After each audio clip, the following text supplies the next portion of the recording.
आज मैं टेम्परेचर से रिलेटेड एक टॉपिक है जो कॉमन है क्लास 5 से 9 तक। 9th में आपको केमिस्ट्री में मिल जाएगा और 5th क्लास में मैथ में मिल जाएगा। तो देखते हैं कैसे हम चेंज करते हैं। सबसे पहले हम फार्मूला की ओर बढ़ेंगे। सबसे पहले फार्मूला आपको मैं बता दूं, हमें चेंज करने के लिए जो फार्मूले होते हैं जिनके बीच रिलेशन है सेल्सियस का, वो होता है Celsius upon 5 equal to F minus 32 upon 9 equals to K minus 273 upon 5 equals to R upon 4, जहाँ पे C जो है वह सेल्सियस के लिए है, सेल्सियस, F जो है वह फ़ारेनहाइट है और K केल्विन हुआ और R जो है वह रोमर है। ठीक है, तो अब नेक्स्ट क्वेश्चन की ओर आते हैं। तो आपका क्वेश्चन लिखा हुआ है convert into Fahrenheit and kelvin. तो जैसा कि आप देख रहे हैं ए नंबर में दिया हुआ है -40 डिग्री सेल्सियस, जिसे हमें फ़ारेनहाइट और केल्विन में बदल देना है। ठीक है, तो आप देख रहे हैं फार्मूला क्या है। सेल्सियस से सबसे पहले फ़ारेनहाइट केल्विन में बदलने के लिए होता है formula C upon 5 equals to F minus 32 upon 9। Celsius में दिया हुआ है हमारा -40 degree centigrade, 5 equals to F minus 32 upon 9। ये 5 से 8 टाइम्स कैंसिल आउट हो चुका है। अब हम क्रॉस मल्टीप्लाई करेंगे। F माइनस 32 इक्वल्स टू 9 8 जा माइनस 72, इसलिए F इक्वल्स टू -72 और ये -32 जो है दूसरी तरफ जाएगा तो ये +32 हो जाएगा। 32 में से 72 जाएगा तो ये हो जाएगा -40 डिग्री। तो आप समझ सकते हैं आपका क्वेश्चन पहला बन चुका है। सेल्सियस में -40 और फ़ारेनहाइट में -40। इसे एक क्वेश्चन भी बनता है कि वह कौन सा टेम्परेचर है जिसपे दोनों में ही इक्वल होता है, तो वह आंसर होगा आपका -40। क्वेश्चन नंबर बी की ओर आते हैं हम लोग। क्वेश्चन नंबर बी है 0 degree. C upon 5 equals to F minus 32 upon 9। Formula आपको याद होना चाहिए 0 upon 5 equals to F minus 32 बटा 9।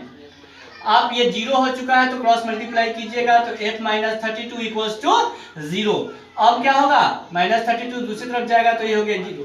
तो आपका आंसर आ चुका है। तो बी का जो देखिए क्वेश्चन बनता है कि सेल्सियस पैमाने में जो लोअर टेम्परेचर होता है वो 0 डिग्री सेल्सियस होता है और फ़ारेनहाइट में जो होता है वह 32 पे लोअर होता है। क्वेश्चन नंबर हम लोग अब सी की ओर बनाएंगे, जहां पे सी क्वेश्चन में कह रहा है 100 डिग्री सेल्सियस। 100 डिग्री का कहने का मतलब सेल्सियस में सबसे लार्जेस्ट पैमाना होता है। तो 100 डिग्री सेल्सियस के लिए हम लोग C upon 5 equals to F minus 32 upon 9। Celsius की जगह हम लोग रखेंगे 100 अपॉन 5 F माइनस 32 अपॉन 9। ये 5 से हो गया 20 times cancel out, cross multiply कीजिएगा। F माइनस 32 इक्वल्स टू 29 जा 180। तो F इक्वल टू 180 प्लस 32 आप ऐड कीजिएगा तो आपको आंसर आएगा 212। अर्थात फ़ारेनहाइट में जो मैक्सिमम टेम्परेचर होता है वह 212 होता है और सेल्सियस में 100 होता है। क्वेश्चन नंबर डी की ओर आते हैं। क्वेश्चन नंबर डी है हमारा 37 डिग्री सेल्सियस। तो formula C upon 5 equals to F minus 32 upon 9 equal to Celsius में हम लोग कितना रखेंगे 37 upon 5 equal to F minus 32 upon 9। तो आप इसे डिवाइड कीजिएगा तो आपका आएगा आंसर 6 हो गया।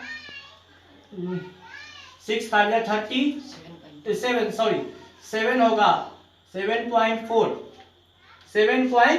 अब क्रॉस मल्टीप्लाई कीजिएगा तो F माइनस 32 इक्वल्स टू 9 6 जा 36 कैरी 3, 9 7 जा 33 और 3 जोड़िएगा तो हो जाएगा ये आपका 66.6। तो फ़ारेनहाइट में हो जाएगा 66.6 प्लस 32, आपका आंसर आ चुका है 98.6। तो आपको ये भी मैं बता दूं कि टेम्परेचर जो हम लोग थर्मामीटर से मापते हैं बॉडी टेम्परेचर, तो अब क्वेश्चन बनता है कि ह्यूमन बॉडी का जो टेम्परेचर होता है नॉर्मल वो होता है 37 डिग्री सेल्सियस में और फ़ारेनहाइट में होता है वह 98.6। अब नेक्स्ट क्वेश्चन जो हमारा बनाएगा वह सेल्सियस से हम लोग केल्विन में कैसे बदलेंगे। आप फ़ारेनहाइट की जगह पर भी रख के बना सकते हैं, परंतु मैं नेक्स्ट बताने वाला हूँ सेल्सियस से केल्विन में। तो अब जैसा कि देख रहे हैं क्वेश्चन लिखा हुआ है कन्वर्ट इनटू केल्विन। हमें सेल्सियस में दे रखा है, हमें इसे केल्विन में बदलना है। फॉर्मूला क्या होता है, degree centigrade equal to Kelvin minus 273। यहाँ मैं बता दूं कि जो मान होता है केल्विन का वह होता है 273/0°5 डिग्री सेल्सियस, परंतु अप्रॉक्सीमेट 73 ही हम लोग लेंगे, ठीक है। और कभी भी हम लोग डिग्री केल्विन नहीं लिखेंगे, यह गलत होता है, हम लोग केल्विन लिखेंगे सीधा। तो अब देख रहे हैं ये फॉर्मूला हो गया। अब क्वेश्चन क्यों करते हैं तो जीरो, यहाँ पे जीरो रखिएगा सेंटीग्रेड की जगह पर, तो K-273, तो केल्विन में आपका आंसर आ चुका है 270 डिग्री सेल्सियस। यहाँ जीरो सी था ना, तो ये दूसरी तरफ आ गया, ऐड हो गया, तो केल्विन और सेल्सियस में चेंज हो चुका है। B number 100 degree centigrade. तो क्वेश्चन क्या होता है, degree centigrade equal to Kelvin K-273, centigrade की जगह पर 100 degree, C equals to K-273।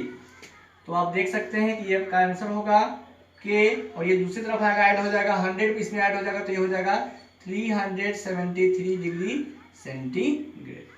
अब आप देखिए C -40 degree Celsius equal to K-273, तो केल्विन में मान हो जाएगा, यहाँ पे ऐड हो जाएगा और आपका आंसर आ जाएगा, इसमें से 40 को घटा लीजिए तो आपका आंसर हो जाएगा 233 डिग्री सेल्सियस।